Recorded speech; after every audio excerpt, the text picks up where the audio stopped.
შესაძლებლობები გამოდის, ისა, რა ქვია, წეღან ცოდნახული რა ქვია, საშუალო ასაკის და უფროსი ასაკის ადამიანები და ეს გადავდეთ კიდევ თქვენი ასაკის დროშები.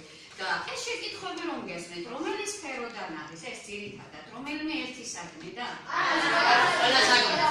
ყველა საგნიდან.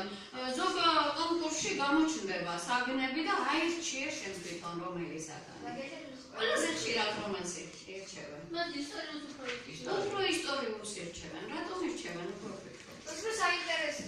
უფრო საინტერესო.